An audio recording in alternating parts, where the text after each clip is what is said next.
everyone, Comic Book Reviewer here, and this time reviewing on The Avengers, United They Stand. Now, as you know, like how DC, with their animated universe, started up building up the Justice League, Marvel did the same, but except with a few changes. For example, the Avengers had been there and done that, so instead we have Hank Pym as the leader of the Avengers. And he's actually quite a modest guy.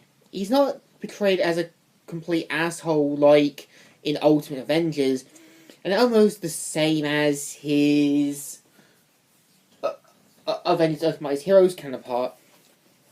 So the premise of the show is set in a futuristic settings where mainly Hank Pym as Giant Man and Ant-Man leads his version of the Avengers, which consists of Vision, Falcon, Tigra, Hawkeye, Scarlet Witch, Wasp, and so on.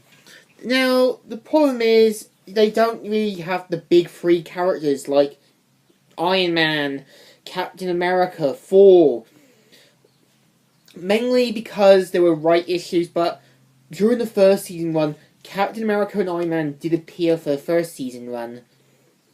And what's also interesting is how they have this goofy Sentai armor which they wear. Now, if you've watched my review on the United They Stand comics, you find out why they have armor. Now, the characters either seem like punching bags for the villains, while some of them can put up a good fight. The only character I don't like is Hawkeye. Why? He acts like a whiny crybaby over everything. And it's all like, oh, it's me. Oh, what do you think about me? I really don't like that kind of character. Plus, when Hank blames him for putting the president in danger, yet it's Hank Pym's own fault for trusting the most reckless member of his team. Now, what's also interesting is definitely how the main villains are the Zodiac. So instead of being portrayed as a criminal organization, they are actually portrayed as being an alien race with an unknown master plan.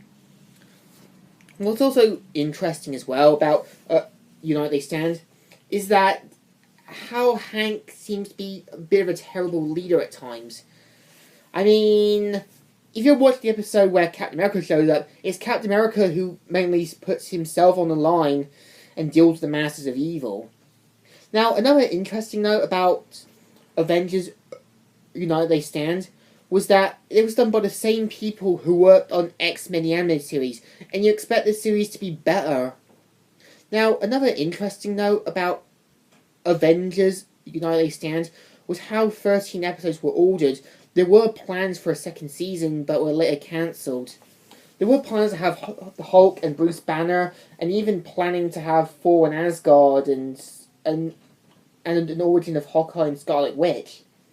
Now, what's also interesting is Wonder Man is shown for the first episode, and then captured, and we don't see him until the last few episodes. This reminds me a lot of X-Men the Animated Series, where Beast is captured for the first season and doesn't appear again until the last episode. Now, another interesting note is definitely how you think this series is going to be great. There were toy lines planned, comic books and that, but it kind of fails altogether in a way. And Iron Man and Captain America only show up for a certain episode, same like Namor and other ones. Other villains we do see are Kang the Conqueror, also like Baron Zemo, the Masters of Evil, Egghead, the Grim Reaper, and so on. So, what do I think of Avengers United They Stand? It's not a bad show, but I think it could work better without the goofy Sentai armor, without the futuristic plot. So I give this a thumbs in the middle. It could have been great, but could have been better. So, Comic Book Reviewer here, signing out.